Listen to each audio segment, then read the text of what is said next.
C'est hot ou hot? H3D. H3D, donc ouais, mais c'est hot. C'est hot, hot, avec un D qui fait un peu T. Ok, hot.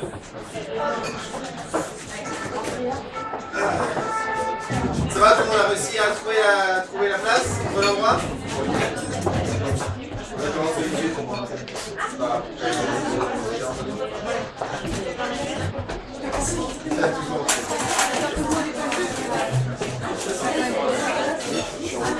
Est-ce que tout le monde a pris avec sa consommation? Oui, on a dit que c'était avancé.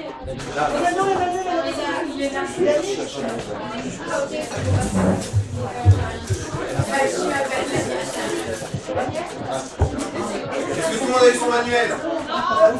Alors ceux qui n'ont pas eu leur manuel, levez la main s'il vous plaît, qu'on puisse vous donner un petit peu la s'il vous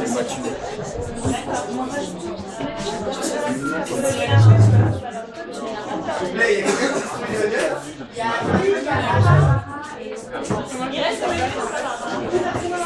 Reste derrière, on a pas.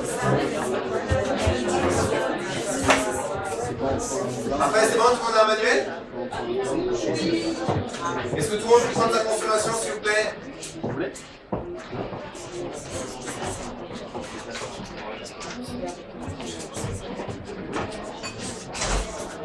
C'est bon, tout le monde a pris sa consommation?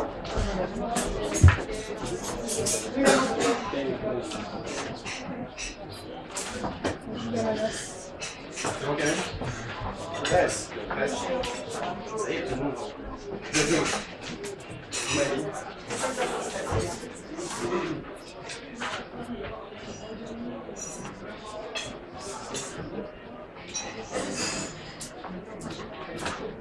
Bon, est-ce que quelqu'un sait qu'est-ce qui commence demain? Est-ce qu'il y en a qui viennent à la conférence? Oui! Personne n'est malade. Une autre solitude. Une autre solitude.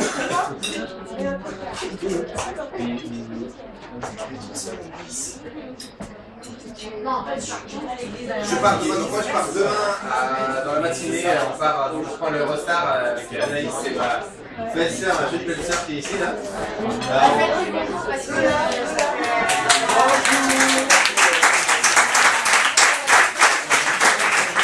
Arrêtez, elle va me détester pour être j'arrête à la route, elle se cache derrière ses cheveux. Ok. J'aimerais vous raconter une histoire. Vous êtes prêts pour une histoire? Alors, vous allez avoir toute votre attention. C'est l'histoire d'une église qui va faire un pique-nique. Vous connaissez ce genre d'église qui fait des pique-niques? C'est une église qui va faire un pique-nique dans la montagne. Et là, alors que tout le monde est en train de s'amuser, le pasteur est en train de manger, tout le monde est en short, en t-shirt, on rigole, on parle, on joue ensemble, tout le monde est rassemblé, c'est la joie et la bonne humeur, et tout d'un coup, sort de la forêt un ours. Un ours enragé qui se met à poursuivre tout le monde, là c'est la panique, tout le monde s'accroche dans tous les sens. Et là tout d'un coup, le pasteur, parce que quand même, vous comprenez, il tient à cœur, il aime les gens de son église, alors là, tout le monde s'enfuit, lui, il va vers l'ours, il s'interpose entre l'ours et les personnes, et là, il tend les mains au ciel et il fait une grande prière à Dieu. Il dit, Seigneur, fais que cet ours devienne chrétien. Et là, miracle divin, tout d'un coup, l'ours s'arrête, tombe sur ses genoux, il lève les bras au ciel et il fait, Seigneur, je te remercie pour ce bon repas. Et il chope le pasteur et il le mange.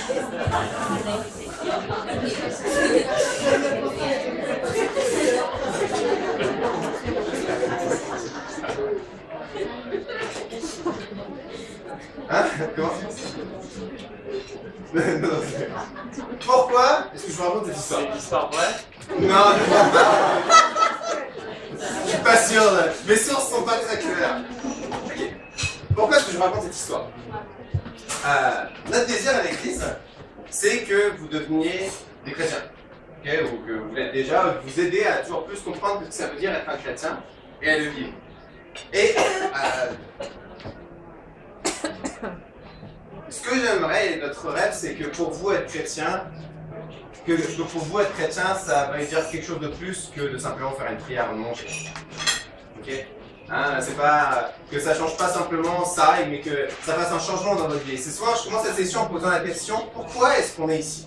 Pourquoi est-ce que vous avez décidé, je sais pas moi, il fait pas super beau, mais il fait bon, vous auriez pu sortir dehors, vous auriez pu dans un parc, vous auriez pu rester chez vous à dormir, vous auriez pu faire plein de choses de votre soirée. Pourquoi est-ce qu'en plein mois de juillet, au milieu de l'été, vous avez décidé de venir ici à Exchange? Je vais répondre à la question pour vous. Moi, je prends pour acquis que si vous êtes ici, c'est parce que vous avez soif que Dieu et ce que vous apprenez ici à l'église fasse une différence dans vos vies. Une différence qui va au-delà de simplement faire une petite prière avant le repas, mais ça change absolument rien à la vie à part ça. Ouais. Non? Ouais. En tout cas, c'est comme ça, c'est ça que je prends pour acquis. Hein? Vous savez, souvent on a cette idée un petit peu. Vous savez, on est des êtres plein de contradictions, hein, plein de contradictions.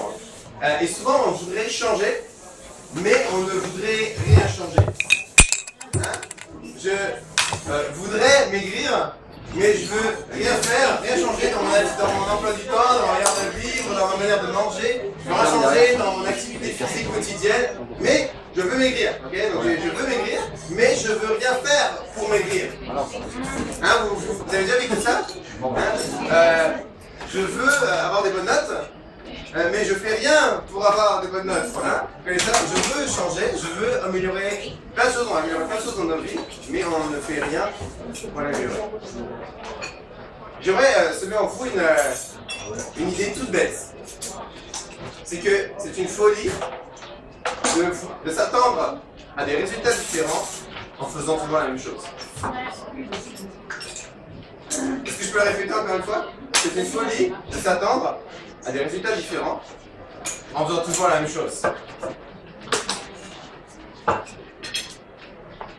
Donc, notre désir, c'est de vous équiper ici pour vivre une vie chrétienne qui fait une réelle différence dans votre vie, une différence concrète, pas une différence de façade où un chrétien c'est juste avant j'avais pas d'étiquette religieuse particulière, donc je me suis dit chrétien c'est pas trop mal, donc j'ai pris cette étiquette, je me la suis collée dessus, mais ça ne fait pas grande différence dans ma vie. Notre désir c'est que vous viviez et de vous amener à vivre cette vie qui fait une différence dans votre vie, mais pour ça, il faut une chose capitale, il faut être prêt à changer. Prêt à prendre à laisser Dieu vraiment toucher les choses dans nos vies. Souvent, je donne cette image-là. Vous savez, quand on commence à laisser de la place, à faire de la place pour Dieu dans nos vies, c'est un petit peu comme j'ouvre ma porte et je laisse Dieu rentrer dans ma maison. Hein. Et là, on voudrait que Dieu nettoie toute notre maison, il fait quelque chose de super avec notre maison, mais à chaque fois que ça apporte quelque chose pour toucher, on dit ah non, touche pas à ça, ça c'est vraiment précieux, ça touche pas à ça, pour toucher tout le reste, mais ça touche pas. Puis là il commence à aller ah non, ça touche pas à ça non plus, ça c'est vraiment une chose que j'aime vraiment beaucoup, ça par contre touche pas par contre. Puis finalement on voudrait que Dieu change tout, mais on le laisse rien changer. Tout simplement vous sensibilisez à ça. Juste. Je pense que si vous êtes ici, si vous avez décidé de prendre du temps, je ne pense pas que si vous êtes ici, c'est parce que vous vous ennuyez, c'est parce que vous n'avez rien à faire de vos soirées et que vous avez décidé de dire bon bah j'ai rien à faire, je viens à l'exchange. Vous avez délibérément décidé de prendre du temps pour laisser la place à Dieu dans vos vies. Et là, allez jusqu'au bout de cette démarche et laissez concrètement Dieu venir toucher et changer les choses dans vos vies. Hein? Est-ce que Dieu veut tout changer? Peut-être. Est-ce que Dieu veut changer seulement certaines choses en vous? Certainement. Ayez juste le cœur ouvert qui dit juste, ok, je suis ici, je m'approche de toi Seigneur pour que tu fasses quelque chose. Alors, j'ouvre ma vie pour que tu puisses concrètement me dire de changer ce que Maintenant, qu'est-ce que Dieu veut changer en nous? Des idées? Allez là, parlez-moi un peu. Qu'est-ce que Dieu veut changer en nous? Le caractère, qui c'est qui a dit ça? Qui a dit ça? D'autres idées? Notre vision. Notre vision. Le sentiment. Hein? Le sentiment. Le sentiment, c'est pas trop mal, c'est pas bon. Hein? Les cheveux, ouais, non. Le mode de vie. Mode de vie, t'as dit mode de vie?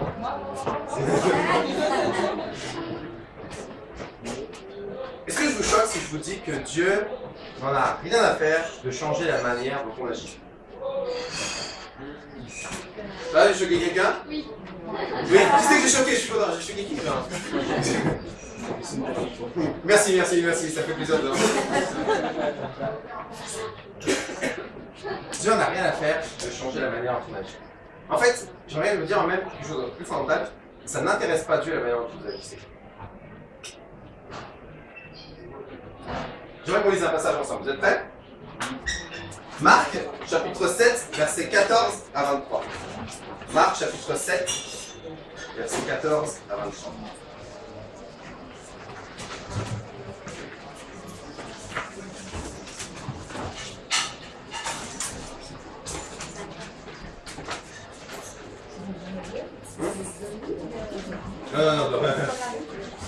Donc dans l'évangile de Marc, chapitre 7, verset 14.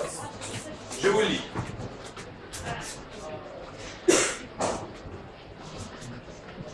Jésus appela toute la foule et lui dit, dit à la foule, écoutez-moi tous et comprenez. Écoutez-moi tous et comprenez. Il n'y a rien d'extérieur à l'homme qui puisse le rendre impur en pénétrant en lui. Mais c'est ce qui sort de l'homme qui le rend impur. Lorsqu'ils furent rentrés dans la maison, loin de la foule, ses disciples l'interrogèrent sur cette parabole. Il leur dit, vous aussi, vous êtes donc sans intelligence, ne comprenez-vous pas que rien de ce qui, de l'extérieur, entre dans l'homme peut le rendre impur? En effet, cela n'entre pas dans son cœur, mais dans son ventre, puis est évacué dans les toilettes. C'est très concret. Il déclarait ainsi que tous les aliments sont purs. Il dit encore, c'est ce qui sort de l'homme qui le rend impur. C'est ce qui sort de l'homme qui le rend impur. En effet, c'est de l'intérieur, c'est du cœur des hommes que sortent les mauvaises pensées, les adultères, l'immoralité sexuelle, les meurtres, les vols, la soif de posséder, la méchanceté, la fraude, la débauche, le regard envieux, la calomnie, l'orgueil, la folie. Toutes ces mauvaises choses sortent du dedans et rendent l'homme impur. Jésus, il y a 2 siècles, vient exploser une conception religieuse qui est encore tellement présente dans notre monde aujourd'hui. C'est que Dieu est intéressé par ce qu'on fait. Mais par ce qu'on fait. Non, c'est la conception qu'ont les gens que Dieu est omnibulé par ce qu'on fait. Mais si vous saviez à quel point Dieu s'en fiche de ce qu'on fait, ce qui intéresse Dieu, c'est ce qui se passe ici. Ce qui se passe dans notre cœur, ce qui se passe dans notre pensée. Et c'est de là que viennent les mauvaises pensées, que viennent les mauvaises choses. Il y a un verset connu dans la Bible qui dit que c'est de l'abondance du cœur que la bouche parle. Hein? C'est de l'abondance de ce qui se trouve ici, ce qui se trouve dans notre pensée, dans la manière de réfléchir, dans la manière de concevoir les choses, dans la manière de concevoir les autres. C'est de cette manière, c'est de là que sort la manière dont on parle, la manière dont on parle les autres. Et Dieu n'est pas intéressé à changer la manière dont on parle les autres. Dieu n'est pas intéressé à changer la manière dont on parle de soi. Dieu n'est pas intéressé à changer la manière dont on parle de quoi que ce soit. Dieu est intéressé à changer la conception qu'on a des autres, la conception qu'on a de nous, la conception. C'est ça que Dieu est intéressé à changer. Dieu est intéressé à changer le cœur des hommes, ce qui se passe à l'intérieur. Et ça a changé. Alors que souvent on voit, souvent, je sais pas moi, si vous êtes comme moi, par exemple, moi quand je parle à des collègues, je leur dis que je suis chrétien, la première chose les premières questions que j'entends, c'est ah ok, mais qu'est-ce que tu n'as pas le droit de faire? Pas vrai ou pas vrai? Est-ce que je suis le seul ça? Ou qu'est-ce que tu dois faire? Et vous remarquez que dans cette question, le focus premier, c'est de savoir qu'est-ce que tu dois faire, c'est quoi tes actions, le concret, les apparences extérieures, qu'est-ce qui doit être changé, dans tes manières d'agir. Alors que Jésus vient bouleverser tout ça en disant que ce qui m'intéresse, c'est pas de changer vos actions, c'est pas de changer vos manières d'agir. Ce qui m'intéresse, c'est de changer ce qui se passe là, ici, à l'intérieur, sachant très bien que si ça change, tout le reste change. Et ça, j'aime ça. Maintenant, comment est-ce qu'on vit ça? Comment est-ce qu'on vit? Comment est-ce que Dieu change ça en nous? Parce que la réalité, c'est que la Bible nous annonce une autre vérité dramatique, c'est que par nos propres forces, on est incapable de vivre à la manière dont Dieu nous appelle à vivre. Incapable. On est incapable de changer nos manières de réfléchir, et vous l'avez tous vécu les uns et les autres, ça nous est tous arrivé. Combien de vous ça vous arrive? Vous saviez que vous vous apprêtiez à faire quelque chose de mal, vous saviez que ce que vous alliez faire c'était mal, vous saviez que cette manière de réfléchir était mauvaise, vous saviez que cette manière de penser était mauvaise pour vous et pour les autres, et malgré ça, vous l'avez quand même fait. Non, je suis seul avec ça? Non. Hein? On a tous vécu. Combien de fois on a dit ah je sais que j'aurais pas dû faire ça, mais c'était plus fort que moi. Ouais, je sais que j'aurais pas dû réagir comme ça, mais écoute, c'est plus fort que moi. C'est commun à tout être humain, on l'a tous vécu. Ok? Donc, Ce que Dieu demande de nous, c'est pas qu'on arrive à changer. Parce que la réalité, comme on le dit, c'est que bien souvent, on se rend compte que même nous-mêmes, on a un peu hors de contrôle. Non? Ce qui intéresse Dieu, c'est pas qu'on arrive à changer. C'est qu'on veuille changer. Et on revient au point que je parlais tout à l'heure. Pourquoi est-ce que vous êtes ici? Parce que la réalité, c'est que nous changer, d'ailleurs, le thème de ces trois, de ce livre-là, c'est vivre une vie transformée. Hein? Transformer, c'est pas moi qui nous transforme, c'est Dieu qui nous transforme. Mais Dieu nous transforme à la mesure à laquelle on est d'accord qu'il nous transforme. Donc la question ce soir, c'est, la première question, c'est, est-ce que je veux changer?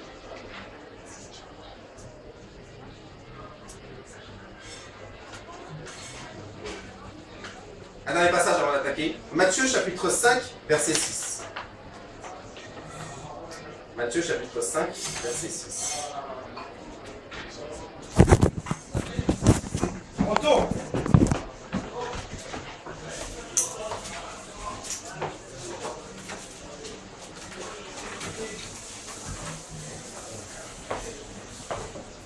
C'est bon, bien?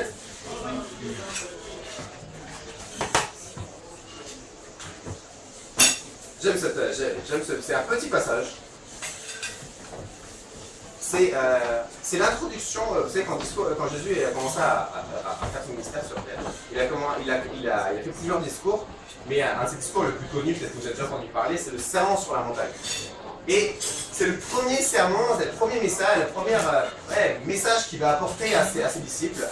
Et il va commencer son message par ce qu'on appelle les béatitudes, où il va dire plusieurs phrases en commençant par heureux. Heureux ceux qui font ci, heureux ceux qui sont comme ci, heureux ceux qui sont comme ça. Je trouve ça génial que le premier message que Dieu apporte sur terre, c'est un message qui parle du bonheur. Et ça nous ramène au point essentiel. Est-ce que vous voulez changer? Pensez toujours que quand Dieu nous pointe quelque chose qu'il faut changer en nous, son focus, c'est heureux notre bonheur. Et j'aime particulièrement cette béatitude où il dit « Heureux ceux qui ont faim et soif de justice, car ils seront rassasiés. » Heureux ceux qui ont faim et soif de justice, car ils seront rassasiés. La justice, on pourrait penser que c'est la justice judiciaire, hein, vous savez, où on a dans les palais de justice aujourd'hui. Ce qu'il faut savoir, c'est que dans le langage biblique, la justice, c'est le contraire exact du péché. C'est-à-dire le péché, c'est tout ce que Dieu ne veut pas qu'on devienne, et la justice, c'est ce que Dieu veut qu'on devienne, ce que Dieu veut qu'on soit. Okay. Et ce passage dit « Heureux ceux qui ont faim et soif de justice », et notre traduction, ça dit « Heureux ceux qui ont faim et soif de justice, car Dieu exaucera leur désir. » Heureux ceux qui ont faim et soif de justice, car Dieu exaucera leur désir. Qui c'est qui exauce le désir de justice? C'est vous? C'est moi? C'est Dieu qui est l'exauceur. C'est Dieu qui est capable de mettre sa justice en nous. La question de ce verset, c'est est-ce que tu as faim et soif de justice? Et je pense que le point et la question qui fait que peut-être certains d'entre vous, vous allez avoir soif et certains d'entre vous n'allez pas avoir soif, c'est peut-être que vous ne réalisez pas que le but de tout ça, c'est heureux. Heureux. Réalisez que le but d'avoir faim et soif de justice, là, et que Dieu mette sa faim et mette sa justice en nous, c'est qu'on soit heureux. Bref, il est grand temps d'attaquer le manuel.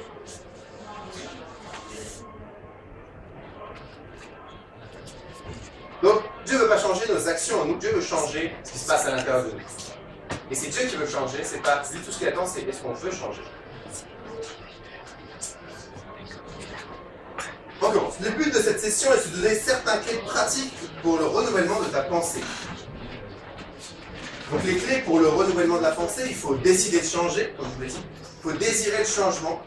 Il faut augmenter ta connaissance, ta compréhension de Dieu ainsi que de toi-même. Il faut être assidu en continuant à changer. Alors on est à la deuxième session du manuel de la verre. Ça va, tout le monde y est? On va faire 25, mais je sais pas. Donc les clés pour le renouvellement de la pensée. Il faut désirer de changer. Il faut désirer le changement. Il faut augmenter ta connaissance, ta compréhension de Dieu ainsi que de toi-même. Il faut être assidu en continuant à changer. Il faut protéger ton âme de tes anciennes pensées. Te dissocier de ton passé. Faire confiance à Dieu et à sa parole. Donc penser à la parole de Dieu et la méditer aura un impact puissant si tu prends le temps de l'appliquer dans ta vie. Vivre une vie chrétienne saine ne consiste pas seulement à avoir un cœur droit. Il faut aussi avoir de bonnes pensées et un raisonnement sain, ce qui engendrera des décisions et des choix justes dans ta vie. Un verset clé pour parler du renouvellement de la pensée, sachant dans l'idée que Dieu ne veut pas changer nos manières d'agir, il veut changer la manière dont on pense, la manière dont on réfléchit, la manière dont on conçoit les choses. Romains chapitre 12, verset 2, ne vous laissez pas modeler par le monde actuel, mais laissez-vous transformer par le renouvellement de votre pensée, pour pouvoir discerner la volonté de Dieu, ce qui est bon, ce qui lui plaît, ce qui est parfait. On va directement à la page suivante. Donc que signifie renouveler sa pensée? Il s'agit de remplacer ses anciennes pensées et croyances par celles de Dieu. Changer la façon dont tu penses à Dieu et à toi-même. Accepter la parole et la vérité de Dieu comme la réalité la plus élevée et l'appliquer dans sa vie. Si la parole de Dieu est la réalité la plus élevée, il doit également exister une réalité plus basique. Un exemple d'une réalité terre à terre, tu es très malade et les médecins confirment qu'il n'y a rien qui puisse faire pour toi. Cependant, la parole de Dieu déclare que tu es guéri au travers de ce que Jésus a déjà fait pour toi. C'est la vérité, la forme de réalité la plus élevée. On voit dans 1 Pierre chapitre 2 verset 24, il a pris nos péchés sur lui, il les a portés dans son corps sur la croix, afin qu'étant mort pour le péché, nous menions une vie juste. Oui, c'est par ces blessures que vous avez été guéris. Petite parenthèse rapidement, peut-être ça peut vous surprendre, vous savez, si vous avez assisté à l'église, vous savez qu'on prie à chacun de nos services, on prie les uns pour les autres, et on prie souvent pour que Dieu agisse pour un miracle. Peut-être que ça vous paraît bizarre qu'on croit que Dieu fait des miracles. Je sais pas, dans le monde où on est aujourd'hui, souvent personne mais quand même, que ça fait des miracles. J'aimerais tourner la question. Si je crois en Dieu, donc je crois qu'il existe. Si je crois qu'il est tout puissant, on l'a déjà vu. Si je crois qu'il nous aime, pourquoi est-ce que... La question c'est pourquoi est-ce que je ne croirais pas au miracle? Vous êtes d'accord ou pas? Et souvent la personne dira, mais c'est quand même bizarre de croire au miracle. Et là, ce qui serait bizarre, c'est de ne pas croire, c'est de ne pas croire au miracle. Je crois que Dieu existe. Si je crois qu'un Dieu existe au-delà de la nature, au-dessus de tout ça, qui est au-dessus même des lois naturelles, ben là, je suis obligé de croire qu'il y a des miracles qui peuvent exister. Pas forcément que Dieu va faire obligatoirement un miracle tout le temps à chaque fois qu'on lui demande, mais que forcément le miracle est possible. Ça va, j'ai perdu personne? Bon, moi je réfléchis, peut-être que j'ai tort, mais ça paraît logique. On continue. Deuxième point. Donc pour changer notre manière de penser, premier point qui est important à se poser, c'est qu'est-ce que la parole de Dieu nous dit? Parce que bon, c'est bien beau de savoir qu'il faut changer notre pensée, mais maintenant il faut la changer, ok, mais pourquoi? Je dois la changer, mais dans quelle direction? Qu'est-ce que je dois changer? Comment je dois faire? C'est quoi que je dois... Ok, il y a mes anciennes pensées, mais c'est quoi les nouvelles pensées? Une bonne question à se poser, c'est qu'est-ce que la parole de Dieu nous dit? Et là, on va donner plusieurs, vous avez deux versets, on va pas les lire, mais vous avez plusieurs exemples vous avez plusieurs exemples de choses, par exemple, que on avait des anciennes pensées et Dieu peut-être peut mettre des nouvelles pensées, une nouvelle manière de concevoir les choses en nous. Un premier point, et celui-là, je l'aime tellement.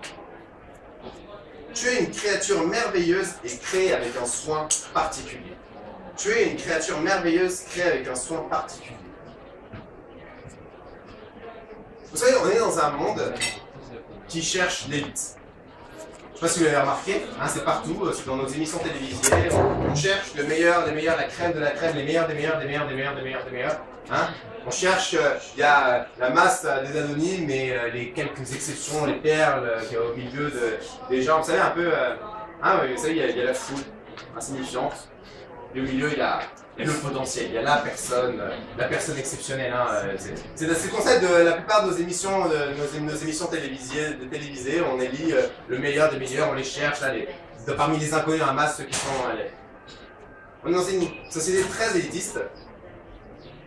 J'aime que la Bible nous dit « Tu es une créature merveilleuse, créée avec un soin particulier ». Vous l'avez dans le psaume 139, verset 14. C'est le psalmiste qui parle à Dieu qui dit « Seigneur, je te remercie d'avoir fait de moi une créature si merveilleuse. » Et j'aimerais déclarer dans chacune de votre vie, chacune de vos vies, à chacun d'entre vous, Dieu vous a créé avec un soin particulier, chacun d'entre vous. Et en chacun d'entre vous, il a déversé tout son génie lorsqu'il vous a créé.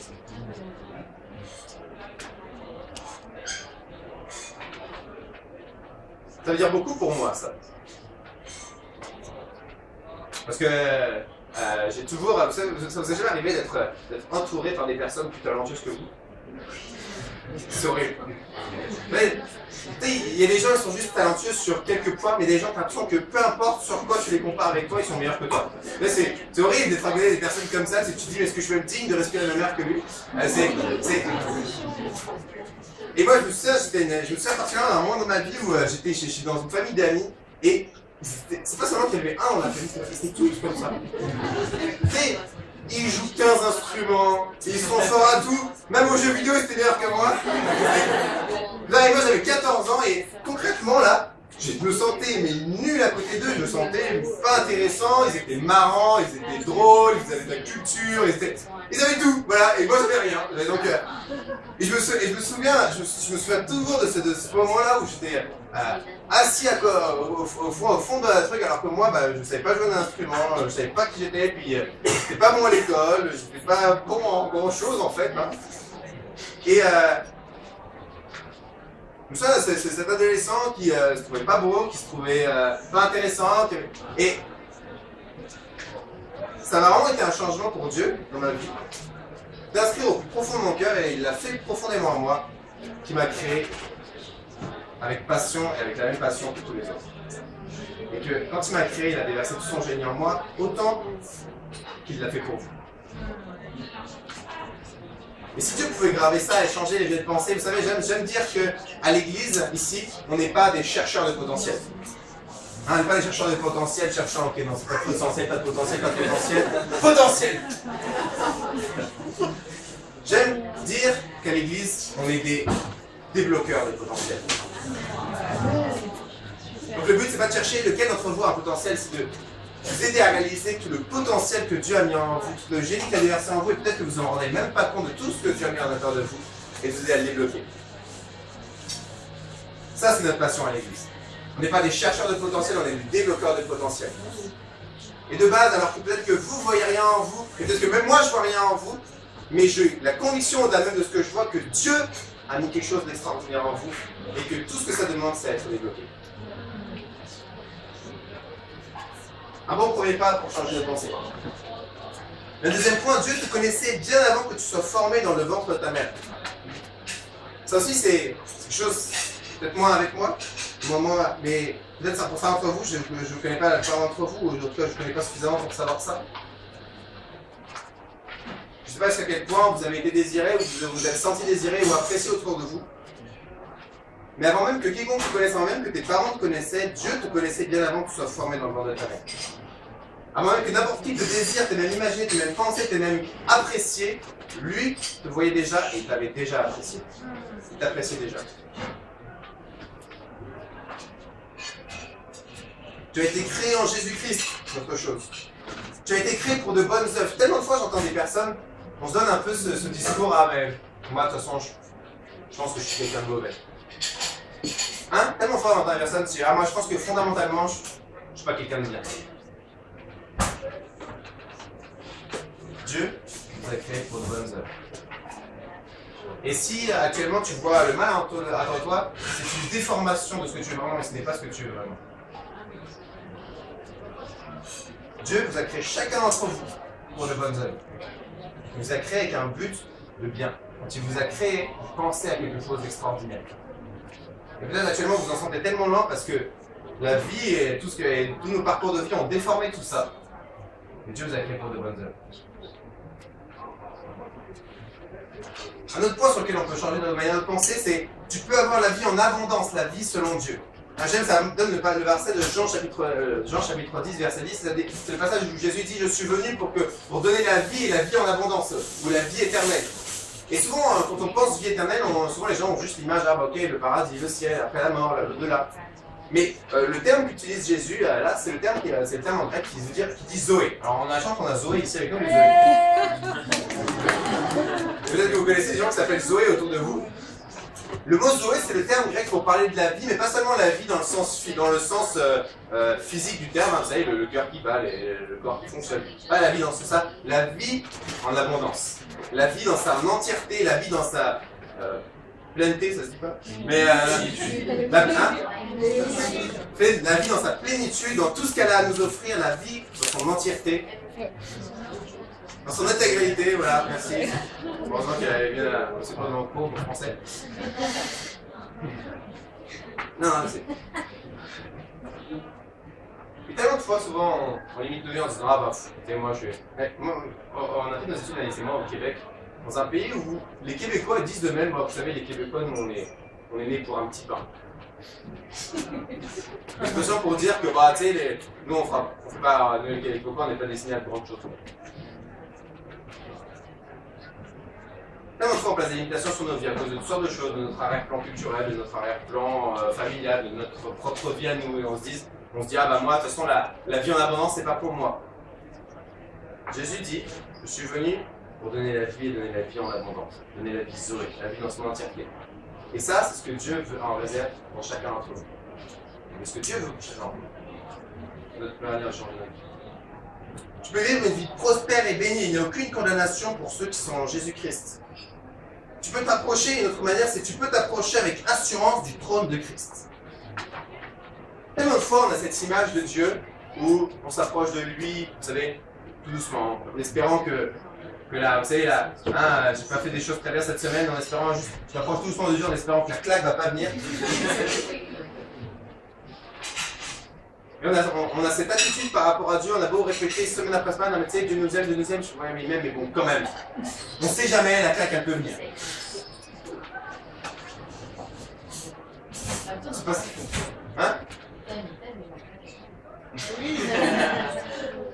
Juste essayer de s'approcher de Dieu avec l'assurance qu'il nous aime. On peut s'approcher avec assurance du trône de Dieu. Et tellement de fois on s'approche de Dieu avec peur de ce qui pourrait, la manière dont il pourrait nous frapper. Et je crois que je vous en ai déjà parlé, mais si, quand vous étiez petit, vous faisiez une grosse bêtise, et que vous saviez que vos parents, ça allait tomber la gueule, est-ce que vous vous précipitiez vers eux? Les bras grands ouverts? Oui, je prends tout. Non, moi je me souviens très bien de mon père en train de me courir après. Si on a cette même conception de Dieu, la dernière chose qu'on fera quand ça va le moins bien dans nos vies, c'est de fuir loin de lui.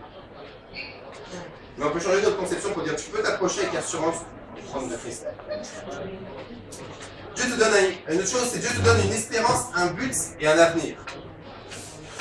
Tellement de fois, alors, à cause de toutes sortes de circonstances, ou à cause de ce qu'on a dit sur nous, à cause de plein de paramètres, juste, on voit rien, on pose des situations actuelles.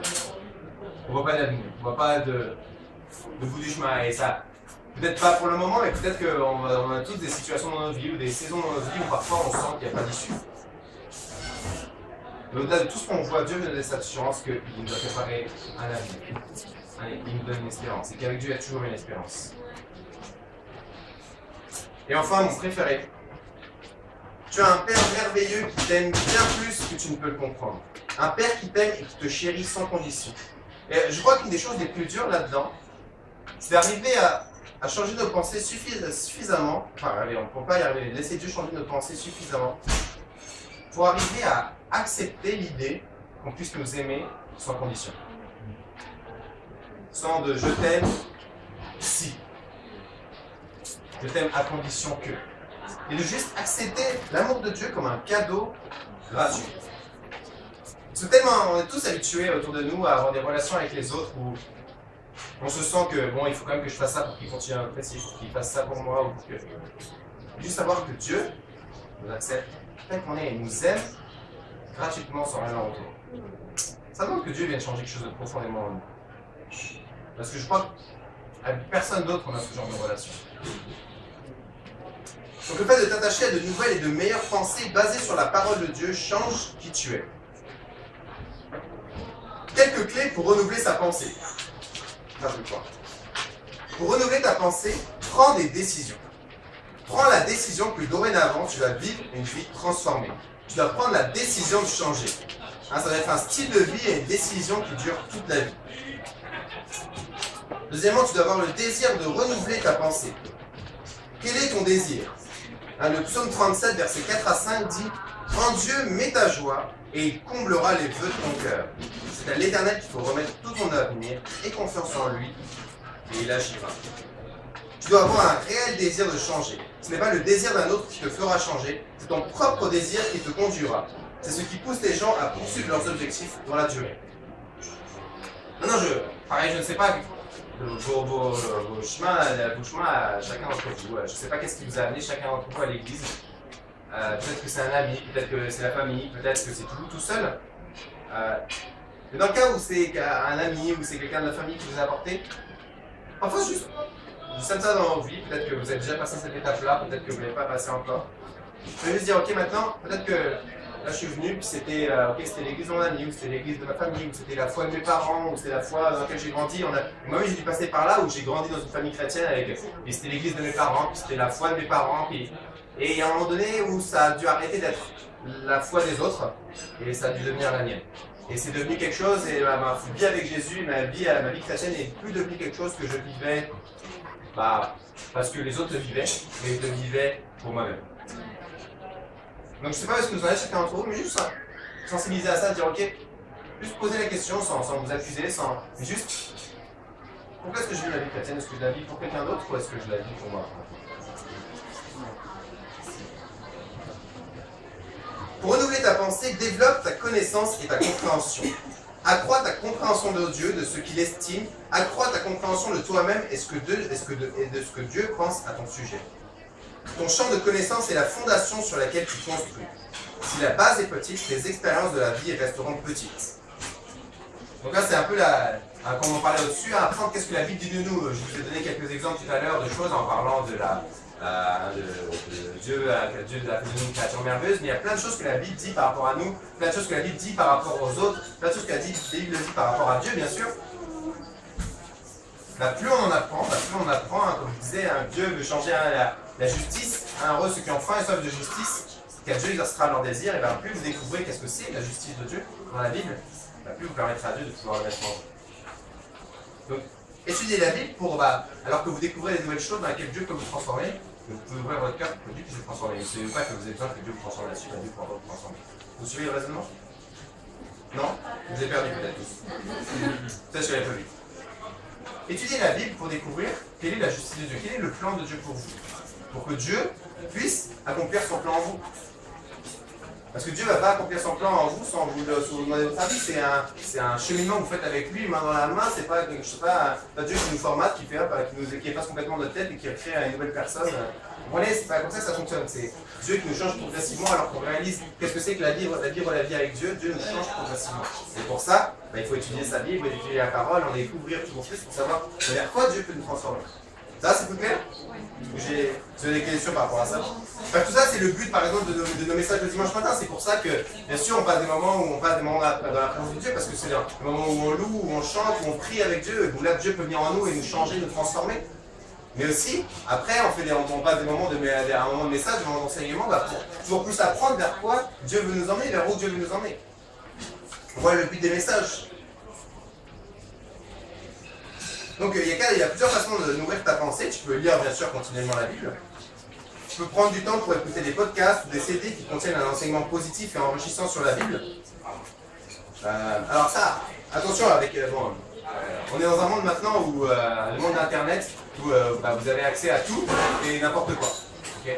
Okay, donc vous trouvez plein de choses super sur internet. Moi-même je vais beaucoup chercher j'écoute des messages ou des choses sur internet, des enseignements. Après maintenant juste faire attention parce que sur internet on vous dit tout le monde peut poser tout n'importe quoi. Si ça vous intéresse, par exemple, vous commencez à découvrir un truc sur internet, un truc chrétien et que ça vous intéresse de savoir ce qu'on en pense, n'hésitez pas à venir nous voir. Au plaisir de vous dire. On peut avoir plein de choses sur internet, donc n'hésitez pas à nous en parler si vous voyez des trucs bizarres ou vous entendez parler de trucs bizarres. Bref. Utilise des livres d'études afin de gagner en connaissances. Et enfin, utilise ton imagination. Commence à penser aux différentes façons d'améliorer ta vie. Prends le temps de réfléchir. C'est juste, vous savez, je l'avais déjà dit il y a plusieurs fois, peut-être que si vous êtes là pour la première fois, vous n'avez pas encore entendu le dire. Mais notre but à Exchange, à Hillsong de manière générale, à l'église, c'est pas de vous rendre dépendant de nous, mais au bout d'un moment, c'est de juste vous rendre capable par vous-même, juste en réfléchissant, en étudiant la parole et en méditant par vous-même, de savoir, ok, mais qu'est-ce que Dieu peut changer dans la vie? La question que je vous pose ce soir, c'est est-ce que vous prenez ce genre de temps? Hein, on parle de la conférence, ça peut être un bon temps, mais il y en a d'autres. Des temps que vous prenez à part. Vraiment, ça peut être un temps quotidien que vous prenez, comme un 30 minutes, un 20 minutes, où vous pensez, vous priez avec Dieu, ou même des périodes, je sais pas, vous prenez une journée, ou vous prenez, par exemple, je sais pas, on a la conférence, on a 3 jours, moi personnellement c'est comme ça que je le vis à chaque fois que je vais à la conférence, c'est vraiment un moment où voilà, je me mets à part avec Dieu et je fais pas grand chose, alors que toute l'année je fais plein de choses à l'église, toutes sortes de choses, là je me mets plus en pause, et là c'est le moment où je fais un peu le bilan, je commence à réfléchir, ok, mon année passée, puis l'année qui va venir.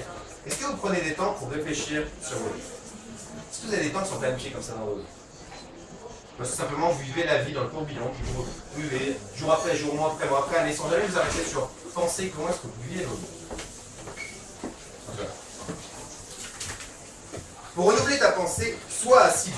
Applique assidûment les vérités que tu as apprises jour après jour. On va passer directement à la suite. Pour renouveler ta pensée, protège-la. Protège ta pensée contre tes anciennes façons de penser. Chaque fois que tu protèges ta pensée contre l'ancienne façon de raisonner, tu renforces ta nouvelle pensée et elle peut ainsi commencer à construire ta vie. Chaque fois que tu permets aux anciennes pensées de revenir, tu auras plus de difficultés à surmonter les obstacles. Ça veut juste être... vous savez, il y a la semaine dernière, c'était il y a 2 semaines, je parlais de la prière. Vous vous souvenez de ça? Qui était là pour parler de la prière? Je parlais que la prière, ça pas simplement quelque chose que vous faites le matin, Seigneur, bénis ma famille, bénis mon travail, bénis ma journée, vraiment, ça se passe bien. Puis protège-moi sur le chemin, Amen. Alors que la prière, c'est quelque chose que vous vivez au quotidien avec Dieu. Quand, je sais pas moi, peu importe ce que vous vivez avec des sentiments de dépression, vous luttez avec des sentiments de colère, ou vous luttez avec des sentiments de honte, ou de tristesse, ou de jalousie. Luttez avec Dieu au quotidien. Que ce soit alors que ça peut arriver à tout ça, autant à moi, je suis au travail par exemple, j'ai déjà donné cet exemple-là où je vais le redonner pour que vous puissiez faire le lien. J'ai quelqu'un de désagréable que j'ai eu au téléphone, très désagréable, pas agréable, il n'a même pas dit merci, et en plus je n'étais pas obligé de l'aider. Je l'ai aidé de bon cœur, et il m'a parlé mal, et en plus il m'a rapproché au nez sans me dire merci. Je suis un peu frustré. Ça se pourrait que cette frustration, je crache sur mon collègue qui est à côté de moi, puis en plus ça déjà je me suis commencé un peu m'énerver parfois, et je prends un commentaire qui m'énerve, et puis ça pourrait que là, cette frustration de cette personne qui m'a appelé, hop, je la recrache sur lui. Et je pourrais avoir cette mauvaise manière de réfléchir, et cette mauvaise manière de...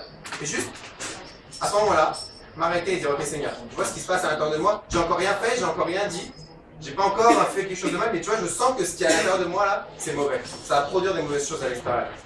Et Seigneur, viens calmer ces choses, viens calmer cette colère et... libère-moi de tout ça.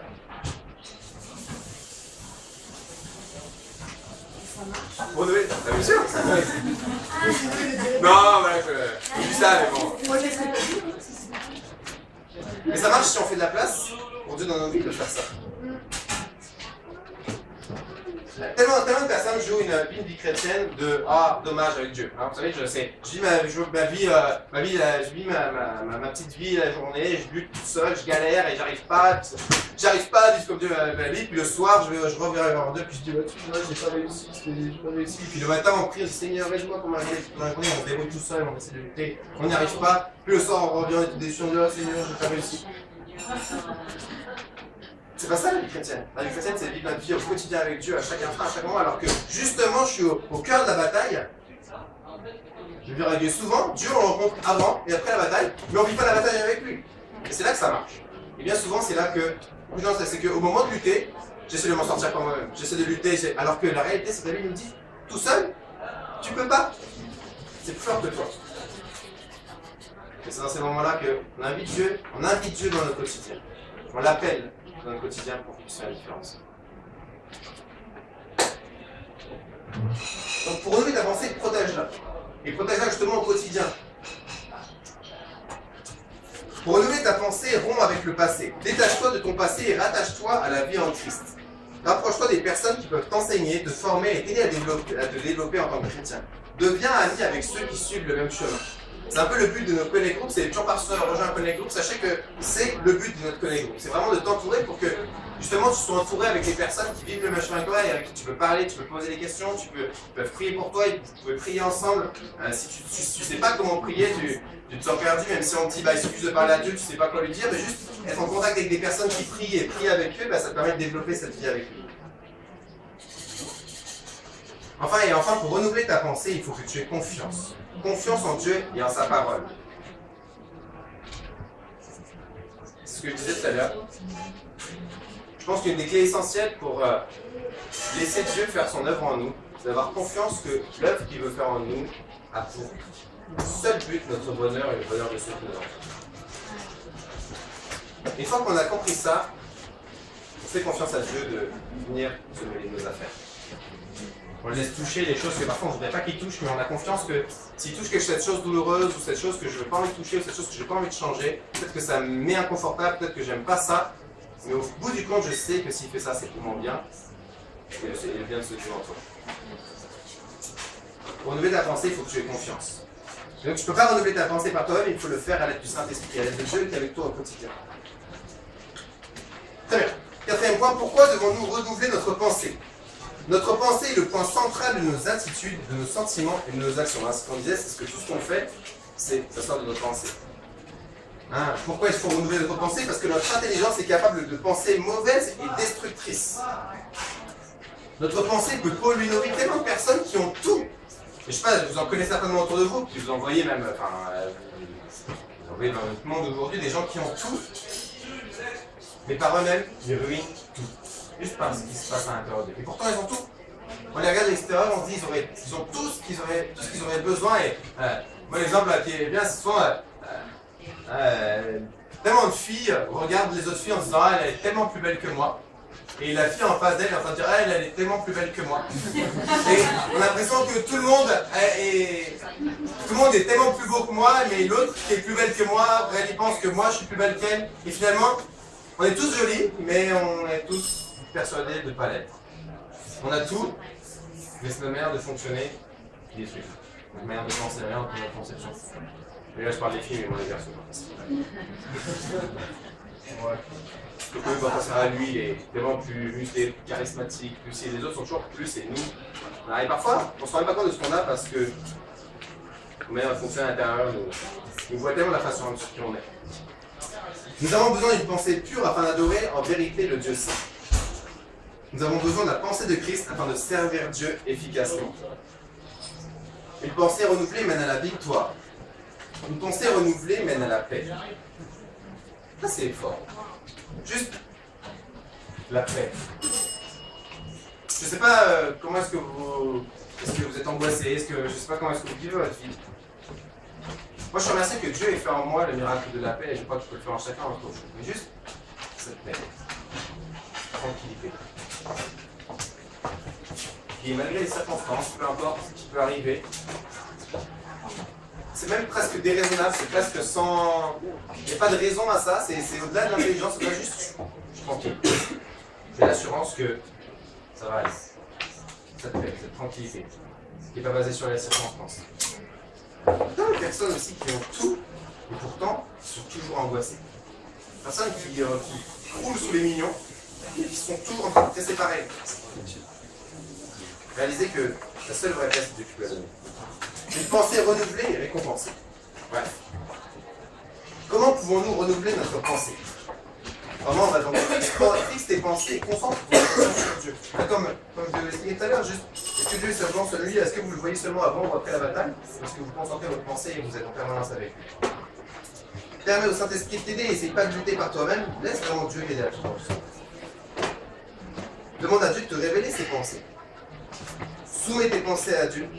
Lis et médite la parole de Dieu. Pas seulement lis la parole de Dieu, comme celui-là, mais juste lis et pense-y, réfléchis-y. Réfléchis, ok Seigneur, c'est bien beau tout ça, mais qu'est-ce que ça veut dire dans ma vie au quotidien? Qu'est-ce que ça change concrètement? Obéis et agis selon la parole de Dieu sans attendre. Tellement de fois, on peut être soit en réfléchissant, on lit la Bible, puis on voit un principe intéressant, on se dit, c'est sympa, je penserai demain. Ouais. Ou on écoute on écoute la Bible, on écoute le prédicateur, les personnes le dimanche, et on se dit, ah, c'est intéressant ce qu'il dit, il faudra qu'un de ces jours, j'y pense. Aujourd'hui. Ok. C'est-à-dire que tu me parles aujourd'hui, viens faire ce changement en moi aujourd'hui. Je le prends pour aujourd'hui, pas juste, je le mets, ok, bon, on verra plus tard. Mais aujourd'hui. Discipline ta pensée continuellement. Et poursuis ce processus. La transformation est non seulement un processus, mais c'est aussi un voyage. Et là, c'est important. Tellement de fois, vous savez, je vous dis, heureux ceux qui ont faim et soif de justice, on a faim et soif de vivre la vie comme Dieu nous appelle à la vivre. Et parfois, vous savez, ça peut paraître tellement énorme que ça paraît aussi assez inatteignable. Je ne sais pas si vous avez vécu ça, ça vous est déjà arrivé d'être sur une route très longue, toute droite et très longue. Ça vous est déjà arrivé ça? Hein, vous n'êtes pas une rue sinueuse, et vraiment vous voyez la route qui continue très loin. Et là vous voyez la destination au bout, et vous roulez avec voiture, puis vous avez beau rouler le plus vite que vous roulez, vous avez l'impression de jamais vous en approcher. Vous avez jamais vu ça ou même vous le voyez si vous avez jamais vu ça, vous le voyez quand vous roulez et vous voyez les trucs qui sont loin, vous avez l'impression d'aller très vite et pourtant ça se déplace très doucement. Vous avez déjà vu ça? Répondez-moi. Oui. Tellement de fois avec la vie chrétienne ça peut être pareil. On voit tout ce que Dieu voudrait que nous amener à être, on voit entre guillemets le Émile parfait que Dieu voudrait faire. Puis on regarde l'Émile aujourd'hui. Et on a beau essayer d'appuyer sur le champignon, puis on change, et Dieu nous transforme, Dieu nous... Et pourtant on a l'impression que c'est tellement loin, puis ça s'approche tellement lentement, puis on peut être frustré. Une parole qu'on dit souvent à l'église, que j'aime beaucoup, c'est si tu veux tenir la distance de la vie chrétienne, c'est-à-dire toute la vie, de s'amener à cet objectif. Si tu veux tenir la distance, apprends à apprécier le voyage. Si tu veux tenir la distance, apprends à apprécier les petites choses que Dieu change en toi au quotidien. Et parfois, on est tellement obsédé par le truc, le Émile parfait que je voudrais devenir en Dieu, qu'on oublie complètement de célébrer et on ne voit même plus les petites choses que Dieu change en nous et la manière dont Dieu nous transforme progressivement au quotidien. Dans la même image que la voiture, si vous avez les yeux fixés sur l'objectif au loin, vous allez être frustré parce que vous avez l'impression de ne pas vous approcher. Et pourtant, si vous tournez la tête un peu sur le côté, vous vous rendez compte que le paysage défile à une vitesse dingue. Mais vous êtes tellement focalisé sur l'objectif au loin que vous ne vous rendez même plus compte que vous avancez. Si tu veux tenir la distance, apprends à apprécier le voyage. Apprends à remercier Dieu pour les petites choses que Dieu change en toi. Et passer en permanence à avoir les yeux fixés sur l'autre, à être frustré, à te fleurir en disant « Oh, pourquoi je ne suis pas encore arrivé à la perfection ?» Apprends à apprécier le voyage. Vous savez, il y a, dans nos études bibliques, on a fait dans les parties de nos études qu'on a fait au Québec pour devenir pasteur, qui a inclus une part de psychologie. Et j'ai découvert quelque chose qui était assez incroyable par rapport à la dépression. J'avais fait un travail sur les études sur la dépression. Vous savez que traditionnellement, on a classé les dépressions en deux catégories. On a classé les dépressions, ce qu'on appelle les dépressions psychogènes et les dépressions endogènes. On appelait les dépressions psychogènes et dépressions qui survenaient suite à un événement. Il y a un événement qui arrive et hop, il y a une dépression à cause de l'événement. Et on appelait les dépressions endogènes, les dépressions qui survenaient suite à rien. Des personnes qui vivaient leur vie quotidienne, puis tout d'un coup, ils explosent. Sauf que donc, traditionnellement, on classait comme ça les dépressions et les psychologues ont commencé à se poser la question, mais qu'est-ce qui produit réellement une dépression? Parce que, en fait, ils réalisaient qu'il y a des personnes qui ne vivent, qui vivent aucun événement, et qui vivent des événements foudroyants, des événements durs, puis bon, bien sûr, ils vont avoir un petit down, mais après ils vont s'en sortir et ça va aller bien. Puis il y a des personnes qui leur arrive une chose qui est moins importante, et eux ils vont vivre une dépression monumentale. Et c'est qu'est-ce qui produit réellement une dépression? Et ils sont arrivés à se poser la question qu'en fait la réalité, ce qui fait la différence avec les personnes qui vont vivre une dépression et les personnes qui vont pas vivre une dépression, c'est la manière dont ils gèrent les choses à l'intérieur d'eux, la manière dont ils gèrent les événements. C'est là qu'on a commencé à parler de on appelle ça pas plus de termes en psychologie, psychocomportementale, la psychologie psychocomportementale, que en fait la manière dont tu réagis aux événements, la manière dont tu vas vivre les événements, en fait, tout dépend, tout a à voir avec la manière dont tu gères les événements à l'intérieur de toi, la manière dont tu gères les choses à l'intérieur de toi. Et il y a des personnes qui vont gérer les choses très mal, et même les petites choses du quotidien, ils les gèrent très mal, et donc ils les accumulent, et puis, alors qu'il n'y a rien en apparence, aucun événement, tout à coup ils vont exploser. C'est que dépression endogène. Et tout ça, c'est dû au fait que la manière dont ils gèrent leur vie, la manière dont ils disent au quotidien les événements, les choses à l'intérieur de leur cœur, fait que un jour ça explose. Il y a des gens qui vivent la même chose, puis là il y a un événement qui arrive, et qu'en fait ça n'a rien à voir avec les événements, ça n'a rien à voir, mais qu'au bout du compte, ce qui compte, c'est ce qui se passe à l'intérieur. Et j'aime que Jésus, 2000 ans avant, il dit, 2000 ans avant ces découvertes, ces raisonnements de psychologues, que ce sont super. Jésus dit, c'est pas ce qui est à l'extérieur de l'homme qui le rend impur. C'est ce qui sort de l'homme. C'est nos pensées, nos mauvaises manières de réfléchir, nos mauvaises manières de raisonner. C'est ça qui fait le mal. J'aime que dans un monde où on a souvent la conception du chrétien que le chrétien c'est quelqu'un de frustré, vous savez, hein, il a les mêmes mauvais désirs que tout le monde, les mêmes envies, hein, mais tout ce que fait le chrétien c'est qu'il met un bouchon par-dessus en espérant que ça saute pas et il garde ça bien caché au fond de lui. On a un peu cette conception-là parfois. J'aime que Dieu n'est pas intéressé à changer nos actions, mais il n'est pas intéressé à mettre un bouchon très fort de manière à ce qu'on crève d'envie de vivre et de faire le mal, mais qu'on se retient parce qu'on est chrétien. Et que Dieu est intéressé à changer ce qui se passe, de transformer ce qui se passe à l'intérieur de nous pour que vraiment faire de nous une nouvelle personne, de transformer, pas simplement travailler la surface. Hein. Jésus parlait des gens religieux qui disaient vous êtes des tombeaux blanchis. C'est-à-dire vous êtes des belles tombes, vous êtes très jolis, vous avez été taillés, c'est super joli, vous avez été nettoyés, vous êtes des pierres blanches magnifiques. Mais à l'intérieur, c'est la mort. Et Dieu ne veut pas qu'on soit ça. Jésus ne voulait pas qu'on soit ça. Il dit ce que je veux là, c'est changer ce qui se passe ici. Ça ne m'intéresse pas de changer, de faire une belle façade, ça ne m'intéresse pas de faire des beaux chrétiens, bien beaux en façade, sont jolis, mais à l'intérieur, c'est mort, c'est nul. Ce qui m'intéresse là, c'est de changer ce qui se passe un peu. C'est pas vous qui allez le faire, c'est moi qui peux le faire en vrai. La question c'est est-ce que vous voulez me laisser rentrer? Je puisse le faire. J'aime que Dieu veut faire quelque chose de vrai en nous. Pas quelque chose, pas un travail de façade. Hein, on a tous vécu, alors peut-être pas tous, mais on a souvent vécu ou entendu parler, on achète ce bel appartement qui est magnifique, il est super joli, il est magnifique, et quelques jours plus tard on se rend compte qu'en fait on avait juste remis un coup de peinture, mais il y a des infiltrations d'eau partout, puis la peinture commence à se craquer. J'aime que Dieu sait pas ce que Dieu veut faire en nous. On dit on a juste un coup de peinture, puis on verra plus rien. Dieu veut changer profondément ce qui se passe en toi. Et c'est Dieu qui veut le faire. Repartez pas ce soir avec une pression que, ouais, ok, maintenant, non seulement il faut faire des actions, mais en plus, des pensées. Exchange sont exigeants là. C'est Dieu qui fait ça en vous. C'est pas une exigence qui est sur vos vies, c'est une belle chose que Dieu veut faire en vous. Et c'est pas quelque chose dont vous êtes acteur, c'est quelque chose dont vous pouvez être spectateur. En vous. La seule chose qui va permettre ça, c'est est-ce que vous laissez Dieu faire ça en vous? Et jusqu'à quelle mesure vous laissez Dieu entrer dans votre maison? Amen? Amen. Compris? Oui? Non? Oui. On sait que c'était une bonne idée, on dit exchange, l'église, non? J'en ai un chez moi. Seigneur, je te remercie, Seigneur, pour chacune des personnes qui sont là. Seigneur, je ne les connais pas, Seigneur, mais toi tu les connais, Seigneur. Toi tu es ici, Seigneur, et tu vois chacun d'entre eux, Seigneur. Tu vois au plus profond de leur cœur, Seigneur, et moi je te prie que tu puisses leur révéler à quel point tu veux leur bonheur, Seigneur. À quel point tu n'es pas intéressé à te créer une foule de disciples, Seigneur, tu es intéressé à changer leur cœur, Seigneur, à faire leur bonheur, Seigneur. Et je te prie alors qu'ils ouvrent leur cœur, Seigneur, tu puisses t'ouvrir de l'espace dans leur vie au quotidien, Seigneur, pour que vraiment tu puisses agir, tu puisses crier à toi, Seigneur, dans les moments où la lutte devient tellement forte que c'est impossible de lutter, Seigneur. Que toi tu puisses venir et que tu puisses être victorieux dans leur vie, Seigneur, et faire cette transformation, Seigneur, que tu nous promets, Seigneur.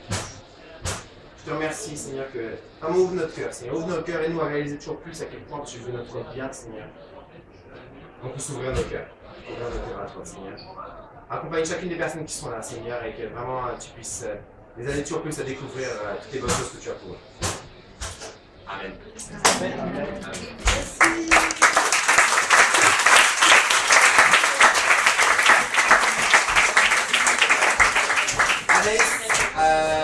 Allez, je voudrais prendre une photo avec vous. Alors, on va expliquer le concept. Juste rapidement, avant qu'elle vous explique le concept, après, je vous laisse un peu parler, je pense qu'on va en parler. Rapidement, n'oubliez pas de payer vos consommations avant de partir. À moi. Hein? Qui a parlé? Voilà. N'oubliez pas de payer vos consommations avant de partir. Sachez que si vous partez sans payer, c'est pas gratuit, il y a quelqu'un qui va payer au bout et il y a pour chance que cette personne ce soit. Donc voilà, pensez à payer vos consommations et à la semaine prochaine.